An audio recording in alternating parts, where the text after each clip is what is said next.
Hey, everybody! Oh, I was muted.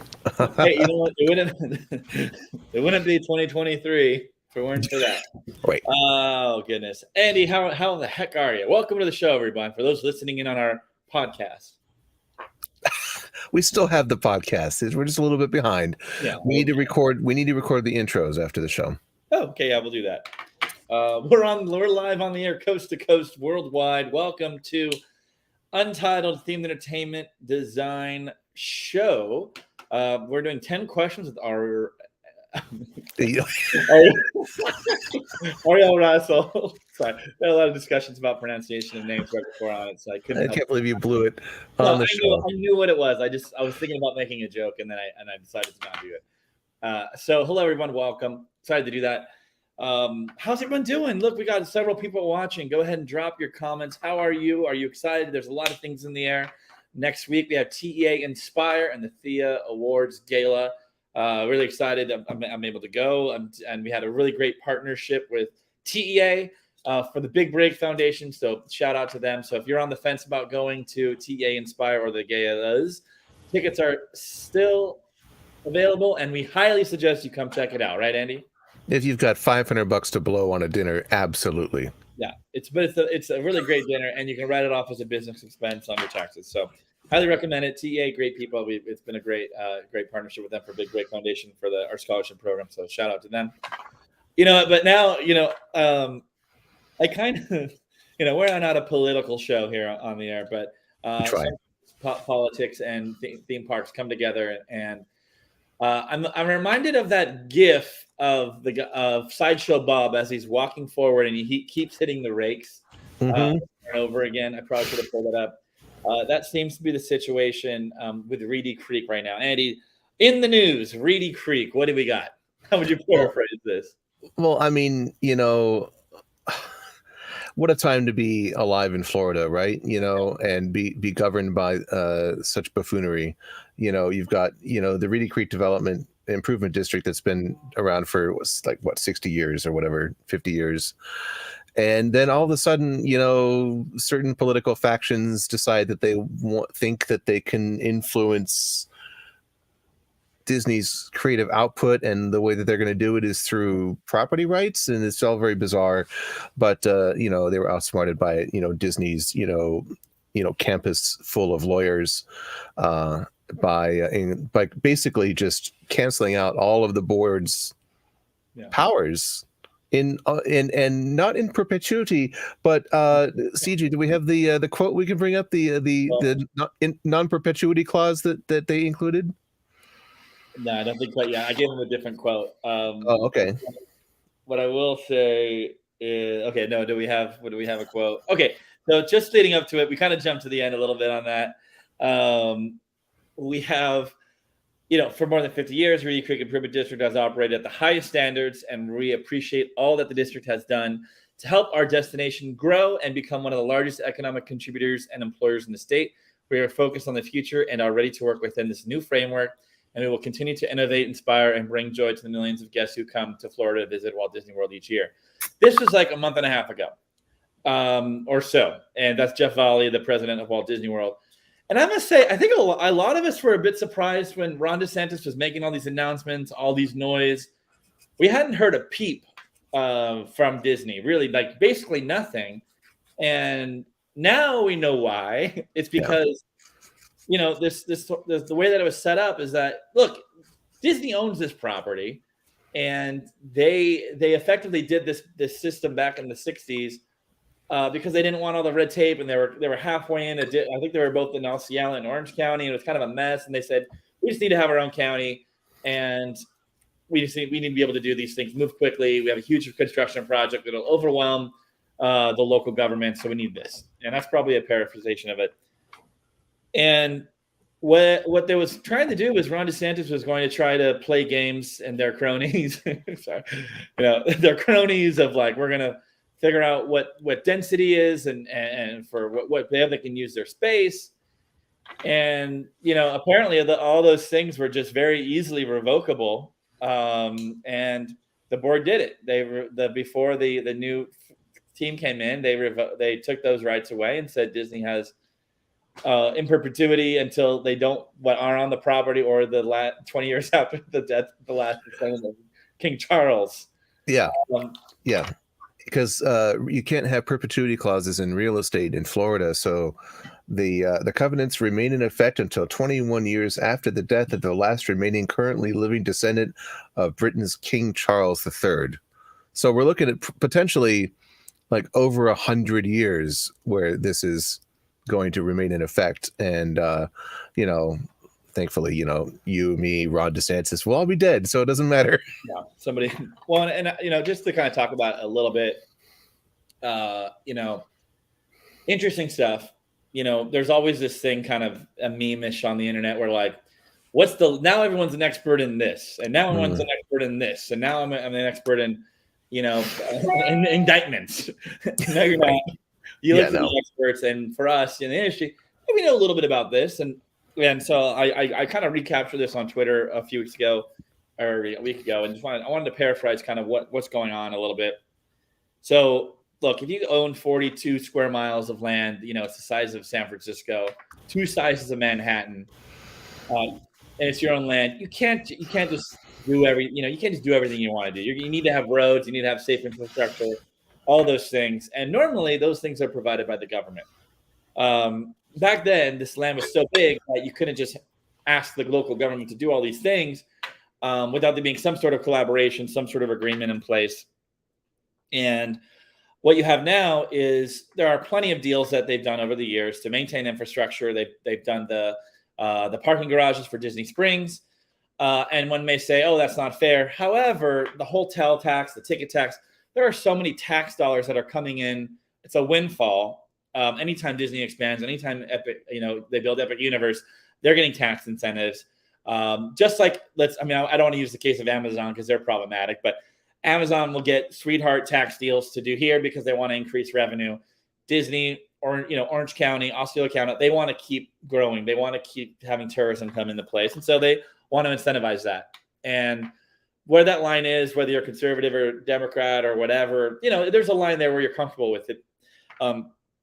And I'm definitely a little biased on this because normally I would be, I think that they need to be pretty, when it comes to like huge sweetheart deals to come in and provide, an Amazon factory that's going to do damage to your city, that's one thing. Well, when it's an established, essentially put, Orlando and Florida on the map for tourism, going to bat at this kind of, I'd say, short-sightedly.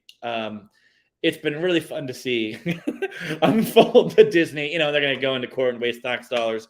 But the idea that there are statements of Ron DeSantis saying that they're going to try to content manage a private company in this manner is wildly inappropriate fashion. Absurd. It's absurd. And this is where we're real people trying to do things here and not try to worry about how to get penalize the company for against your political point of views. And I'll just say this: if there was a company out there like Chick-fil-A that some people don't align with, the government should not. I don't care if you're even if San Francisco, I don't think the government should come in there and try to stop a free market a company from doing their business or trying to. In this case, it would be talking about what your menu options should be. It shouldn't be a chicken anymore. It should be beef. Like, no, that's not. And especially for the reasons that are really cynical and inappropriate in my point of view as well. So, I mean, it goes beyond unconstitutionality. It's patently absurd. I mean, I don't know if you watch Succession at all, to paraphrase Logan Roy, they're not serious people. Right. It's not serious. It's a show. And I'm looking forward to them. I'm just looking forward to it unfolding. The Reedy Creek was a legitimate group of people that were doing building codes, and they apparently were top of the notch, like a cutting edge. And now it's rolling back to different codes that are a little, whatever. So it's like, okay, it's just a mess. But our hearts go out to Ron DeSantis, who was married at Disney World, and how awkward. I didn't know that. Yeah, how awkward it is. And I would just say, like, if you have a problem with gay people and LGBTQIA plus people, this entire industry is in creating our stuff. So don't come into our homes and our entertainment and say you can't exist. We do exist, people exist, and we're not going to roll over. And this stuff is so nonsense. Just don't come. Don't come. If you don't want, change the channel. There's plenty of people that want to go to these parks, and they're all created by creative-minded and open-minded people. So I'll just say that. Andy, anything else to add? We have Universal in the news as well. Well, yeah, some late last year, there was some leadership changes at Universal Creative, and now we have Brian Robinson and Eric Parr have elevated to SVP roles and EVP roles, and I think that's awesome. I'm looking forward to seeing what comes with their creative leadership. And the other news item is the giant new cruise ship that Disney is going to be sailing out of Singapore for the Southeast Asian and Asian audiences. And I think that's really going to be really cool. And I hope to sail on that ship one day. Yeah, I mean, I'm really excited to see that ship go out. And congrats to the team that they found something, and now they're building it. So that's exciting. Yeah. Well, it's already built. They just have to, retrofit it to, Disney standards and all that. Well, let's get to our guest, your friend of mine, Arielle Rassel. He's a good friend of the show, good friend of ours. And I got to say one thing, the views I just expressed about the Reedy Creek are my own personal views and do not reflect any organization or business I'm affiliated with. Sorry, I had to say that legally. There's some things I'm reading into. So, Arielle, welcome aboard. How are you? I'm good. How are you guys doing? Thanks for having me. Great. Clearly more than that. So happy you could be here. Yeah. Yeah, first time on. You've been on TETV before, but this first time on our show. Well, welcome. Yeah. Great. Right. Yeah, because Day in the Life is the other, right? Day in the Life is the other one. Yeah, because there's been a few shows in that. Which is back. We just had another show, our first show in a while, last Friday with the what's it called? Something Sky. Freckle Sky. Freckled Sky. Oh, wow. Yeah. That was a great show. So, sorry. Go ahead, Andy. It's okay. Go ahead. All right, I'll take the first question. So we have 28 questions here to ask. No, we only have 10. It's only 3 hours long. You've had a illustrative career. You've been all over the place in a good way, location-wise and geographically. And so, just to set the table a little bit, can you please share a little bit about yourself? A career overview, and walk us through each step of your career from start to finish. All right. Deep breath. You're finished. So 12 years in, hope for many more exciting years to go in this industry. I started out as a student at Savannah College of Art and Design, SCAD, studying fashion design because I wanted to be in costuming, whether that was on Broadway or working in the theme parks or some other form of theater. That was my goal. I'd had a history in doing fashion and costuming in high school. And a couple of years in at SCAD, I realized maybe that wasn't actually what I wanted to spend my life on. Maybe that was a great hobby. And in my first couple of years at SCAD, I was standing in the queue of the Mummy at USH and looked around and went, someone has to do this. Yeah. I want to do this. How do I do this? Who does this? And like many of us who found our way into this industry, figuring that part out is not very easy. But I got lucky. I had a professor who had some relationships with Imagineering and encouraged me to think about some changes that might fit me in better to the industry at the same time as I was realizing fashion was not what I wanted to do long term. And so as I got it down to kind of, well, maybe I want to animate, or maybe I want to do architecture or production design or interiors, I had a very wise professor tell me, you can do production design with an interior design degree, but you can't go the other way, at least as far as getting a license for interiors goes. Which was very wise advice. And so I changed my major to interior design. And a couple quarters later, George Head joined SCAD, who was a venerated former Imagineer. And I went to him and said, what do I do to get into this industry? Because keep in mind, this was before Next Gen. This was, there were maybe a dozen student members in the TEA, and most of them were from Carnegie Mellon. And he said, well, the TEA is having this conference down in Orlando in a few weeks, SAIT. You should go. And so I kind of begged, borrowed, and stole my way down to Orlando for a long weekend and signed up as, a member days before the conference and walked into this conference not knowing anyone, thinking what's the worst that can happen? Being the lost duckling that I was, and one of the only student members, some really lovely industry professionals took pity on me and took me under their wing and took me to dinner. Major hat tip to Scott Gill and Mike Vassar for that, and introduced me to a few folks and said, we'll show you around during the conference, and introduced me around. And I left that conference with a print member directory when they still existed from the TEA, and went home and blind emailed about 60 companies, or cold emailed and said, please hire me. Surely you must need an intern. I will work in the mailroom. What do you need?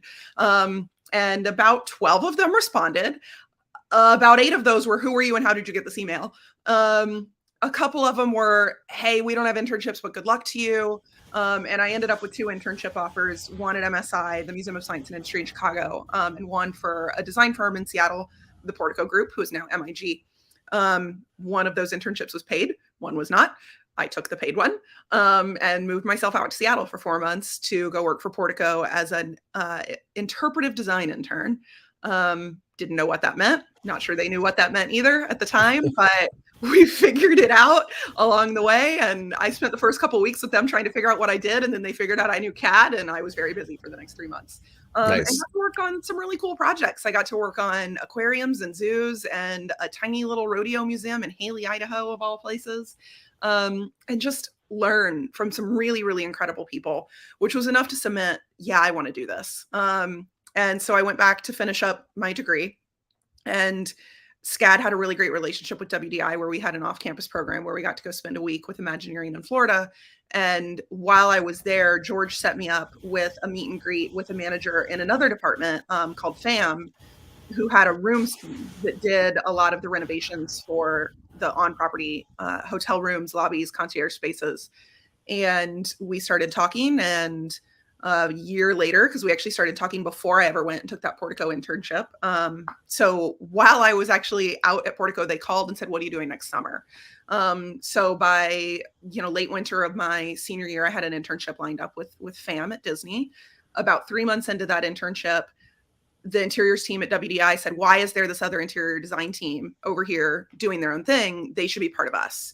And so we got folded into WDI, and I spent the next 9 months on the on the interiors team there, working on primarily the Starbucks portfolio, but also some of New Fantasyland, the Bibbidi Bobbidi Boutique and Harrods, lots of different character meet and greets.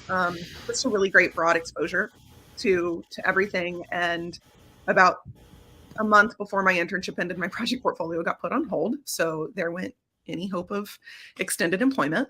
But they called, they said, hey, we have these friends at this architecture firm down the street. We use their people a lot. If we get you in there, we can still use you as a staff extension, and you'll get to work on all kinds of other projects too. So that's why I started at Morris Architects, which is now Hewitt Zallers, and immediately got put on Starbucks projects at Universal. I would love to know if anyone has built more theme park Starbucks than me. My current count is 6. It's a weird world, guys. Yeah, so I built a bunch more Starbucks and a whole bunch of restaurants at City Walk, and got to work on Diagon Alley for like 2 weeks on a thing that never actually got built. RIP VIP Lounge. Then decided I wasn't loving what I was doing in that job. It was just, compared to the work I'd been doing, it wasn't as creative and fulfilling. And so I started to think about what was next. And I actually was interviewing for a job at Merlin, and I called a mentor of mine in Los Angeles who knew one of the interviewers and asked if he had any advice. And he said, yeah, I have advice for you. Don't take that job. Move to Los Angeles. You're going to go out and be in London where there's no one else, move to LA. You're in the hub of the industry. You need to come out here and cut your teeth. And I pushed him off for a whole bunch of reasons, and he summarily dismissed every single one of those reasons and said, all right, listen, you're coming out for the Theas and the summit. Spend a week afterwards. I'll set you up with meetings. If you don't want to move at the end of that week, I'll leave you alone. And so he was true to his word and set me up for meetings all over town the week after the summit. I have been lucky to just have some really, really wonderful supporters, especially early in my career. And he called me at the end of that week and said, well, And I said, yeah, my lease is up in June and I'm moving. And so the harder part was I had a job that was in Florida, and I didn't have a job in California, but we had a team in LA. And so I went to my boss and I said, hey, my lease is up in June and I'm moving to California and I would love to go work on that team. But whether or not you say yes, I'm moving to California. And they went, okay. I said, great. Before you can change your mind, I also want to take 5 weeks off before I do that. Okay, bye. And somehow managed to get that through. They supported it. I took a summer off unpaid and had a massive road trip across the country. And if you can ever manage to do that, I highly recommend it. And landed in California to work on Pandora for the team there with the Architect of Record. And as the team kind of got back to wanting to move back to Florida and move the team back to site, I said, yeah, no, thanks. I'm going to stay here in LA, and went and hopped over to Universal Studios to work on the placemaking team at Universal Creative, which was a really wonderful hodgepodge of get to do a little bit of everything, which for me was really great because part of what I was struggling with as I was wrapping up Pandora was feeling like I still wasn't in the right job. I, was given these little, I'm staring at ceiling plans all day, or I'm redlining steel drawings, and I'm doing things that it's just, here's your little piece of the puzzle, go back and do your thing, report back when you're done. And as interesting as the project was, my job satisfaction was really low. And I was watching friends of mine on the project who were producers and starting to think, that looks interesting. How do I do that? And they started having conversations with me and introducing me to other producers and people higher up in the company who could kind of coach me and figure out if that's actually what I wanted to do. And so one of them said, just go get one more design job. Like, that's such a coveted position. Just go get one more design job and figure out if it's just that this isn't creative enough for you. So the job at Universal let me design and let me project manage and do contracts and vendor management and a little bit of everything because we were such a small team. And within 6 months in that job, it was like, oh yeah, the staring at CAD all by myself, that's not my jam. Getting to work with everybody and have a finger in every, piece of the project and really be part of the process is so much more interesting to me. And so kept those conversations going, started reaching out to folks to just tell me more about their jobs and what they did and how could I do that. And I'd had a longstanding relationship with Thinkwell at that point. And I called up their head of recruiting at the time and said, hear me out. I know we've been talking about show set jobs for the past couple of years, but I really want to manage. Would you consider hiring me as a junior level PM or producer? And they basically said, we've been waiting for you to figure it out. When can you start? Which was incredible. And very validating, because I'd had people early in my career tell me to consider project management, and in the vanity of a design school grad kept going, but I'm a designer, and not wanting to do that, which is silly. So I started my first job as a PM at Thinkwell, shoved into the deep end enthusiastically.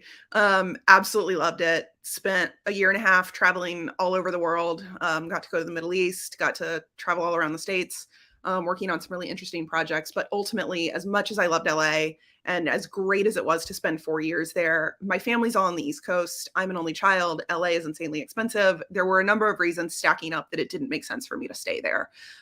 So it came time to move back to Orlando and look for a job that would bring me back East, but still let me continue down that producerial track. So I took a job with AOA, worked on a bunch of projects at Disney with them, was a great experience, but ultimately was still a little more in the design and show set world than I wanted to be. But it was great because they let me freelance and kind of fill half my schedule. And over the years, I'd also been doing kind of art as a side hustle, and that let me really experiment with what that would look like to do that full time. Ultimately, learned that art is a great hobby and I really love it, but making it my full-time job had a way of killing that joy. And also things like 401ks and paid vacation are wonderful.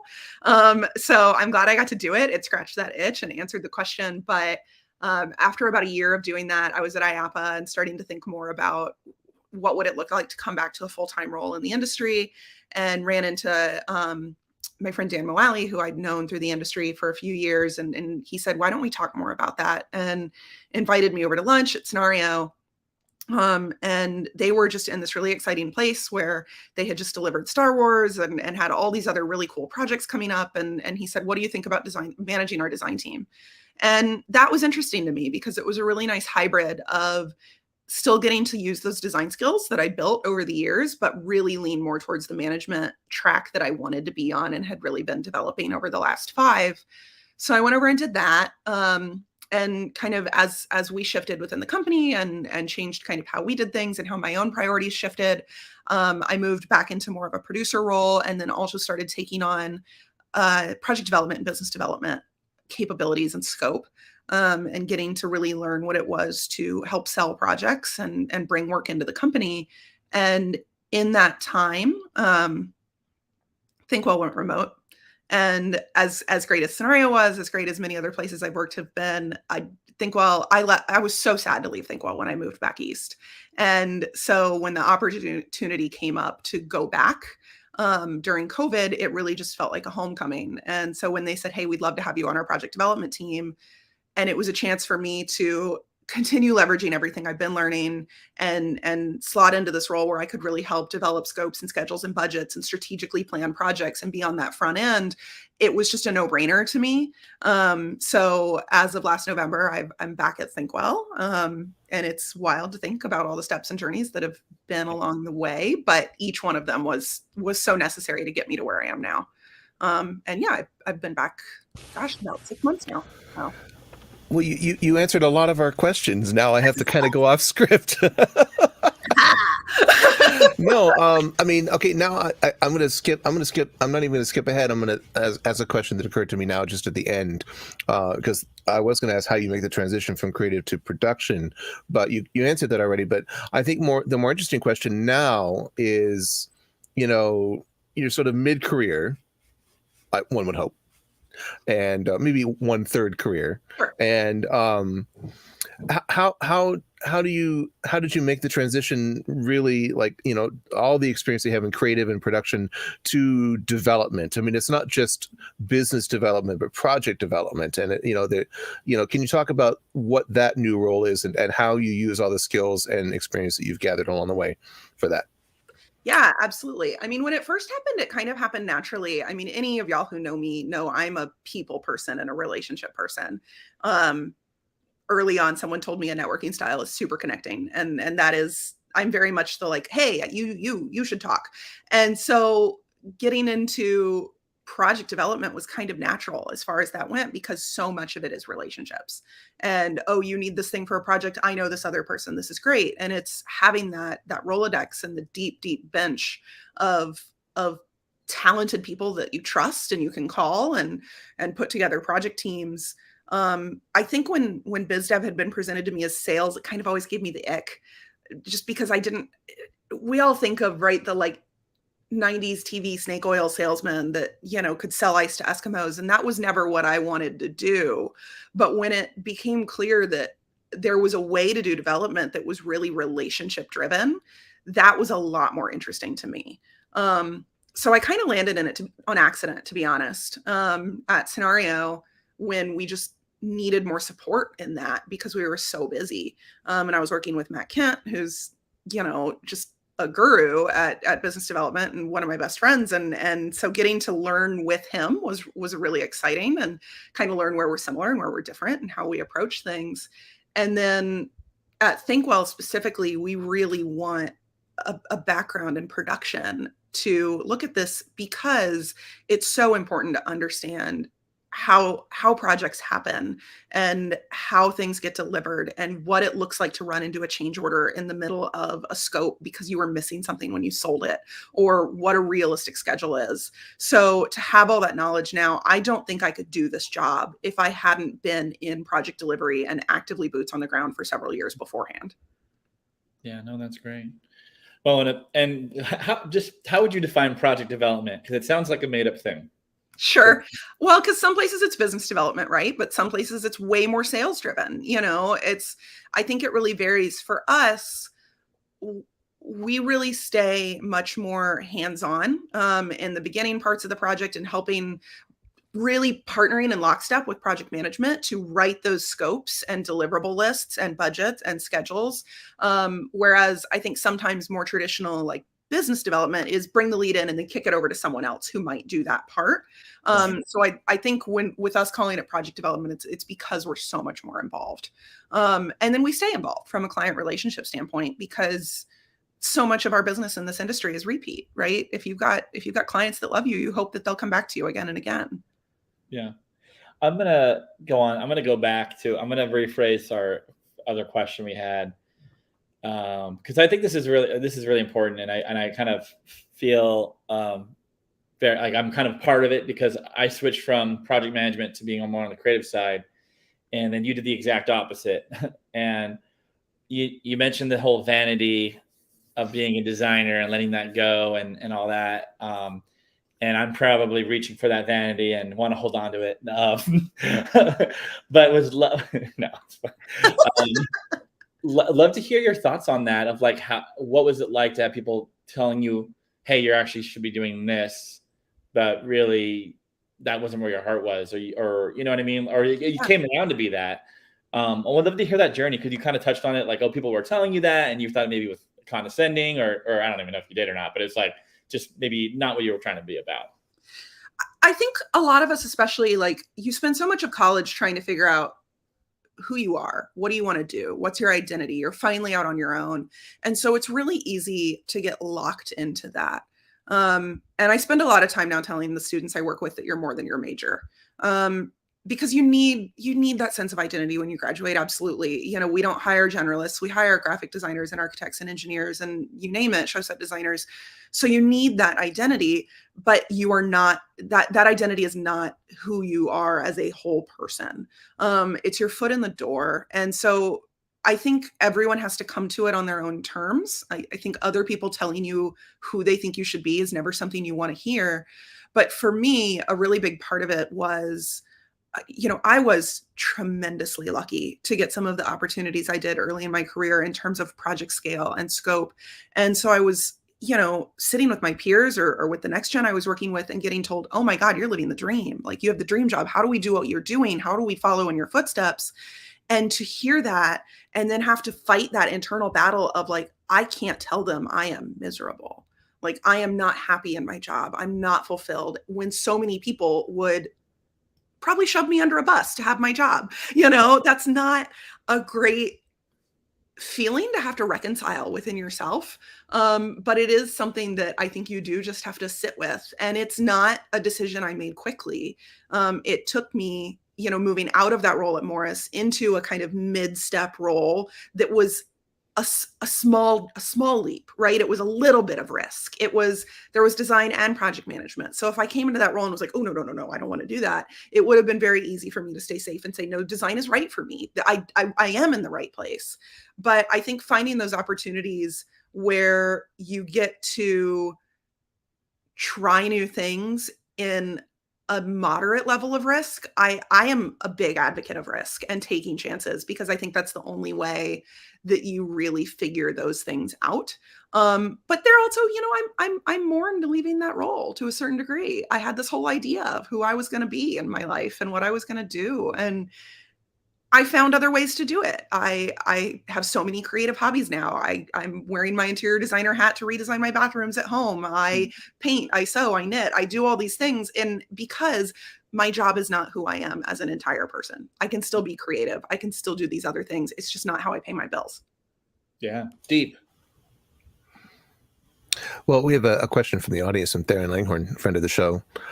What is your dream project, and what type of project do you feel would be a big challenge for you? I know that's a big question, but like, projects that tend to be a really big challenge for me are the ones that really lean into the technology space, just because I really come out of architecture, right? I come out of the built environment. And so the times that I've worked on projects that are really squishy, I think if someone tried to throw me a metaverse project, I would just throw up my hands and say, no, this is someone else's wheelhouse. This is not me.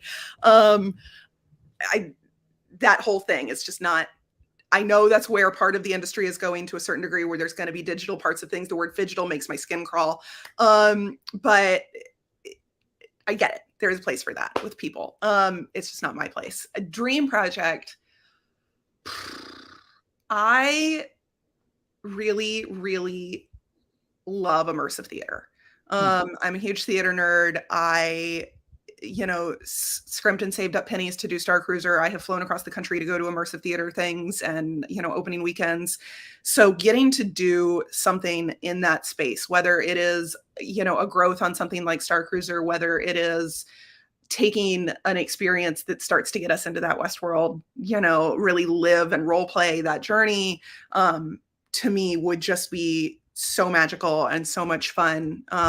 Especially because so many of these experiences, looking at like Legends of Frontierland and some of these things that have happened in the past, are so heavily analog. And I'm a huge believer in that analog first experiences can still be some of the best things that we do. Yeah. No, and stay on the line afterwards because I want to talk to you about Star Cruiser. So next question on our list here, we actually have a scroll. So you've switched roles a lot, and I some people out there have been at the same company for 10, 20 years. Maybe it's our generational thing where if you're a little bit more, you're trying to make your way in the industry, you tend to, kind of bounce around a bit, or all of the above, the freelance nature of the industry as well. But there always comes that time when you're in a position, and you've mentioned it quite frequently, where you needed to make a change. So how did you make it come to the conclusion it was time to make a change? And how did you make peace with that realization that it was time to move on? Sometimes there's no choice. My job at Universal was a 16-month contract, but I think I encourage a lot of, especially early career folks, to not be scared of the contracts, right? Take the project gig because there's always more work afterwards. Especially if you stay present and network and stay connected, others, it just became apparent I wasn't enjoying what I was doing. And so making that peace with moving on was really easy. Other times, like moving back east and leaving Thinkwell, I cried in my car for like the first hour out of LA of like, what am I doing? Am I doing the right thing? Did I just make the biggest mistake I've ever made? And it took years of being back in Orlando to feel like I didn't screw everything up. My first couple of years back in Orlando, the amount of times I contemplated picking up and moving back to LA, even though I was wildly glad I was not doing COVID in my 450 square foot, studio apartment. I'm glad to have been in Orlando for that. It doesn't mean that there wasn't a lot of second guessing that decision. So I think there's just a certain amount of like getting comfortable with discomfort. As existential as that is, you just have to make a decision and go with it and know that you're going to live with the consequences, whether they're positive or negative. And at the very least, you learned something out of it. I've made mistakes along the way. There are jobs in that mix that if I had to do it again, I don't know that that's what I would have chosen. But I don't regret any of them because every single step along the way, I learned something about our industry. I learned something about the work. I learned something about myself. And that's really, really valuable. That is very wise words. I try sometimes. Well, I mean, you touched a little bit on your crafting Etsy business. Let's talk about that. Let's talk about the genesis of that, and that road that you went down for quite a while and almost didn't come back from. It's true. It was kind of wild. I started it when I was in the thick of like doing nothing but red lines at work, and you can only red line so many bathrooms before you're like, my God, I need to go throw paint at a wall. Like I, was so physical art based in college. This sitting every day at my computer and then coming home and staring at more screens, couldn't do it. So I started making jewelry and working with leather and stone and all these things that I dabbled with in the past. I, had always played with it in high school and college, and just really enjoyed the physicality of getting to work with my hands. And so just decided, whatever, I'll start an Etsy. If it makes enough money pay for my Disney annual pass, great. And then it kind of did better than that. And it took a while, I kept it going on the side in LA and evolved and learned to silversmith and kind of up-leveled my skills and started doing craft shows on weekends. And And there were times where I felt like I was working a 40-hour job during the week and a 40-hour job at night, trying to do both. But for the most part, I was able to balance it. And then I moved back to Orlando and had the luxury of space because real estate is a lot more affordable here. And I turned my spare bedroom at home into a studio, and got to do a lot of the work that I'd never really had the space or means to do in LA, just because I had such a small living space. And I started painting, and working more with ceramics and home pieces and things that I hadn't really explored before. And a few months into that, I had a piece go viral, which I'd never experienced before. And that was wild. And all of a sudden I was making as much from my side hustle as I was making from my day job. And clearly that was not sustainable for my mental health or my physical health, because sleep is important. What do you mean you had a piece go viral? You had a piece of jewelry that you made? I had a painted planter, of all things, go viral on Instagram. Okay. Like thousands and thousands and thousands of views. Wow. Could not keep it in stock. Like it was just, but it was hand painted, right? Like there was no way to scale this. I was painting every single one. And it was like November. So everyone's shopping for Christmas. It was just, I was literally like sleeping like 3-4 hours a night trying to like work, because we were also in like a deadline crunch of delivering SD on a project at work. Awesome. Awesome. And then I'm doing this on the like, forget weekends, because I'm doing craft shows every Saturday and Sunday. And you're trying to keep enough stock in, for craft shows and online orders. And by the end of that year was like, I can't do this. Wow. Like, this is not sustainable. And so the personal journey I left out of that was I was also realizing I was ready to buy a house and everything, but I wasn't going to be able to buy a house with freelance income. I needed to do it while I was still in full-time job, because 2 years proof of income, blah, blah, blah, mortgages are done. And so I got everything in place, came back from Christmas, called a realtor friend and was like, hey, I want to buy a house. Within 2.5 weeks, I had an offer in on my house, closed a month later. A week after closing, I quit my job.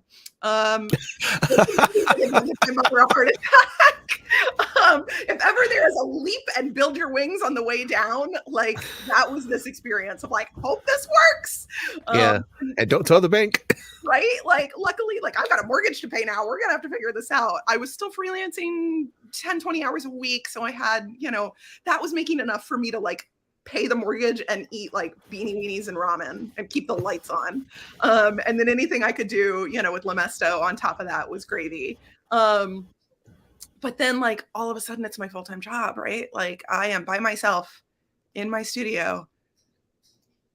8 hours a day would be wrong. 12, 14 hours a day, just painting and watching Netflix, talking to my dog, just very quickly was like, oh, any of you who know me, like you can imagine about how well that sat with me. I was constantly, evenings were rolling around. I'm like, who wants to go to dinner? Who wants to do things? I need to talk to humans.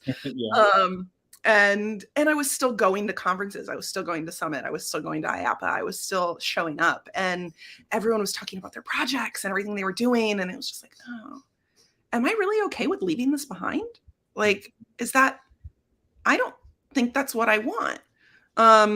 And then again, Christmas rolls around and I have no weekends. I'm living in my business, and it's growing and it's great. And I'm in stores in almost every state in the country. I mean, like I have hit what I would consider success. I have replaced my income, but it just was not, again, that fulfilling experience where I could not see what a 5-year plan on that looked like.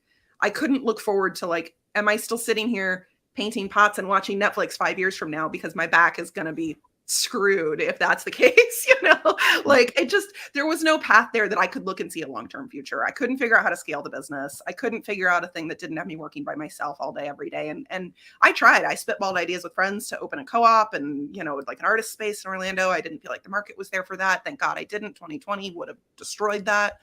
And so it really did come around to that IAPA, me going in and going, all right, I want back in. I want back into that full-time role. This is not the right fit for me, but I did it. And so I never have to wonder what would have happened because I think I would have always wondered. I would have always wondered what would it be like to be my own boss and work for myself and do art all the time And two, I think, speaking to, there's a lesson in everything. It's given me a lot of food for thought of if I ever did decide I wanted to start my own company within the industry. I think the answer is no. I don't think that's for me. Like Andy, I completely admire that you're able to do your own thing, because I learned in that experience that was not what I wanted to do.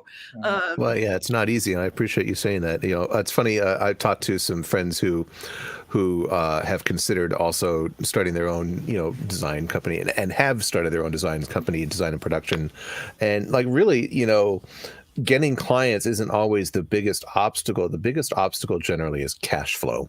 Yeah.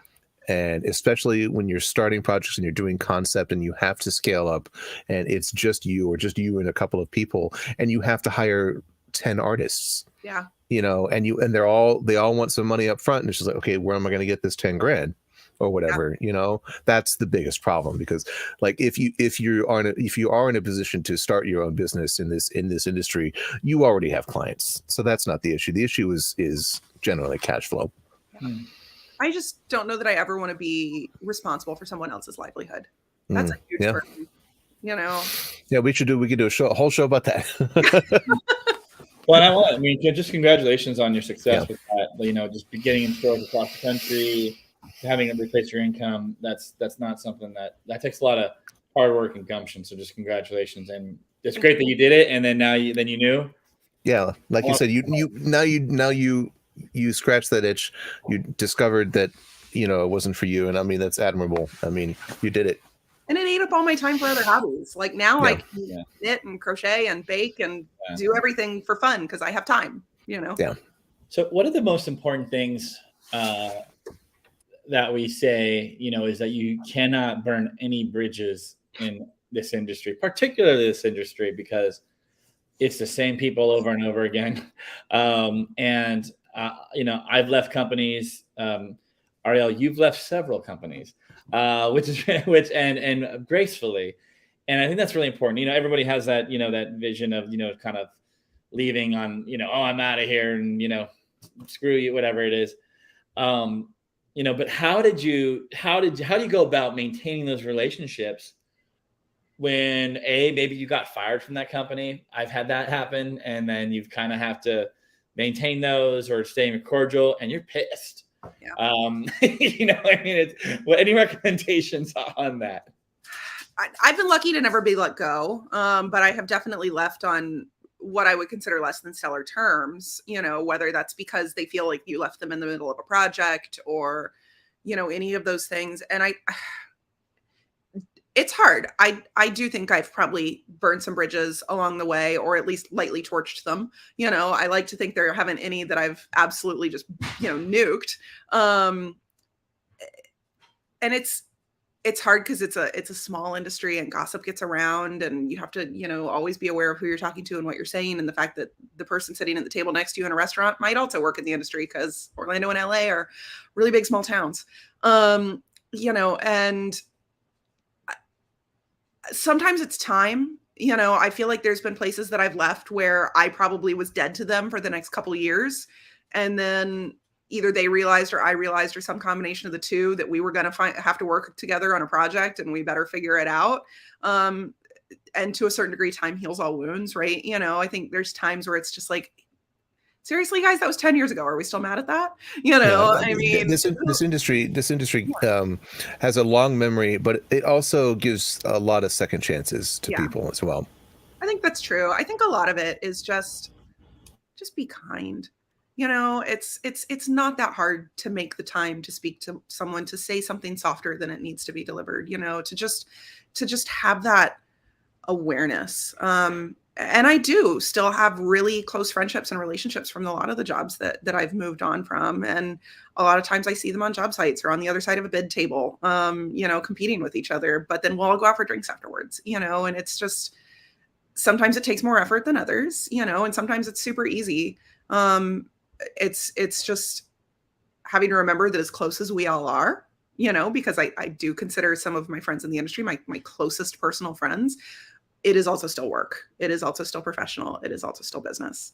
And just, that is, I think, the biggest, especially to to younger folks coming into the industry out of school or folks coming in sideways, it's very easy to get overly familiar with people because we're all so kind and welcoming as an industry and everyone is so friendly. It can be hard to keep those boundaries, but I think it's actually really important, especially when you're starting off, because otherwise it's way too easy to take things personally. If someone is a friend, you know, you think of this, that's my best buddy at this company. What do you mean I didn't get the job? Well, yeah, we're friends. But Never expect special treatment, though. You weren't the best fit for the job or some other reason, you know. So I think it's just important to remember those boundaries too. Well, I think related to that, I think we can wrap up with our final question, which is, what advice would you give? What advice do you give to people coming in, like you've said, new to the industry or sideways even? Patience. Yeah, God, especially after the last 3 years, right? You know, I think, and this was told to me and I begrudgingly did or did not accept it, you know, that this is an industry of timing. And it's just because you are amazing at what you do or you bring a lot to the industry doesn't mean that, I mean, you might come in at a time where we're all mid-project cycle and we're staffed up and the bench is full. And like the reality is, and I tell this especially a lot to students who are looking, because it's really easy to get discouraged, you know, that you can be great at what you do. You can have the best shining personality. You can be someone we all want to work with. But if that project budget is maxed out, I can't magically find more money for you. And that's me going into project manager mode, because I'll look at my budget and just be like, you're right. I would love to work with you. When the right project rolls around, I'll call you. That might be a year from now. You know, it might be 2 months from now. I have no idea. Go ask business development, you know, right? Like you just really don't know. So I think patience is a really, really huge part of it. And then, you know, I said it before and I'll say it again, just get comfortable with a certain level of risk. This is not an industry for the faint-hearted. You've got to be comfortable with knowing that you might be out of a job in a couple of weeks when a project ends and the next one starts up not much later, you know, but to that end, keep some money in a savings account. You know, I mean, it's just, we're a gig industry, not as much as maybe film or theater, but very much still a gig-based industry. So yeah, and follow what speaks to you. You are, I said it before, you're more than your major. If you get into your industry and you find out you're really good at something you didn't think you'd be good at, or that you thought you'd be good at, but maybe you didn't study or whatever, leverage it. Yeah, like you said. Oh, sorry. Go ahead, Andy. Like you said earlier, you got to trust your gut and do what's right for you. And I'll just say, I think the number of times people have asked me what my major was in college, like 0. Now I'm not an architect or anything like that, but it's like people tend to move on, and once you're in the mix, college is important though. All right, Andy, question to you. I'm loving this interview, reading for the podcast. Oh, sorry, Andy. Do you want to read it out loud? No, go ahead. I was just going to say it's not so much a question, Arielle. I just wanted to reach out to Dan. I'm also an audio media designer, and I just wanted to encourage you to connect with me on LinkedIn. I think you're writing from LinkedIn. I think that's what the icon is. So please reach out to me, Andy Garfield, on LinkedIn, and I'm happy to chat with you about that. Well, I'm just going to read it aloud because this is for the podcast. I'm loving this interview! ! Not exactly on topic, but I can relate to a lot of what's been discussed. Awesome. I'm an audio media designer. I've done quite a few themed entertainment projects and absolutely love everything about it. I would like to make it the focus of my practice, but I'm having a lot of trouble breaking in. I know audio media is not her field, but would Arielle or anyone, Andy, have any general advice for getting on the usual suspects' radar? Andy, would you like to inform your competition about how to make them? No, thanks, Dan, for the question. Well, I'm interested to hear what his definition of audio media design is, and I'd love to have him reach out and we can chat about that. You know, I'm more of a music and sound composer, producer type. I don't design systems necessarily, if that's what he's talking about. So, yeah, reach out. Happy to chat with you, and thank you for watching the show. Well, Arielle, any parting words you'd like to share to the audience? And of course, thank you so much for sticking on. And he's square. Yeah. Thank you so much for coming on. It's been great talking with you, and I look forward to seeing you very shortly out in LA. You're going to LA, right? Absolutely. Yeah. Okay, good. Sorry. Yeah. No, yeah. I mean, I generally, like you guys said, find me on LinkedIn. I'm always happy to chat. I'm around. And I mean, the biggest thing I would say, especially like Dan, to your question, show up. This is an out of sight, out of mind industry. So if you aren't at things, if you aren't at the mixers, if you aren't at the events, if people don't know you, they're not going to think of you when opportunity does come up. So just show up, be present, meet people, be friendly, be someone people want to work with. It's, this is a closing thought, really. When I first moved to Orlando, I just knew the TA because I'd volunteered for the Theos with Andy a couple years prior. I had no job prospects, knew nobody. I knew a couple people in Orlando, but like nobody that could really help me in any way. And I went to a TA event, and I met a lot of people. And it was across the street from like the Orlando art museum. And they were doing a fundraiser for Universal for someone who had passed away from cancer. And they had a bunch of industry people from the industry. And they had really an interesting thing where they said, you're in the room right now here with people who are in the industry. That is your sphere of people. And you're just one ring out. And so as you get closer and closer into the industry, you just have to keep doing that. And that reminded me of that. And that's so important. At that event, that TA event, I met somebody who I LinkedIn friended. Her name is Joanna Del Moral. And later on, she posted about Slice Creative Network. And so I saw that. And then I went and interviewed with 10 different companies 10 years ago, which landed me my job. So it's like being there in the room, being there amongst people. Yeah. It's where you have to be.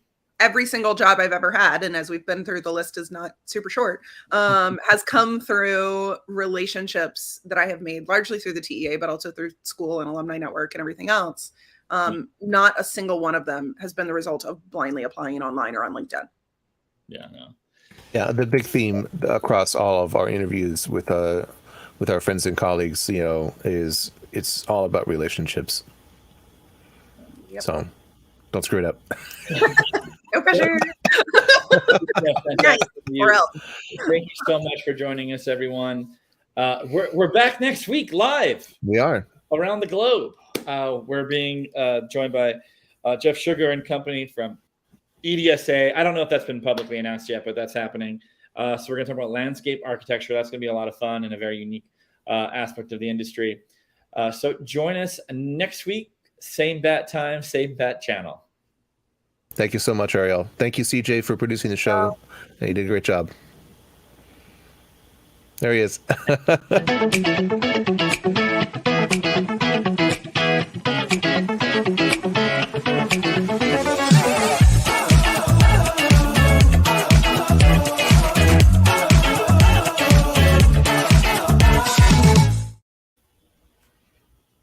Well, it was great. Yeah, thanks, guys. That was fun.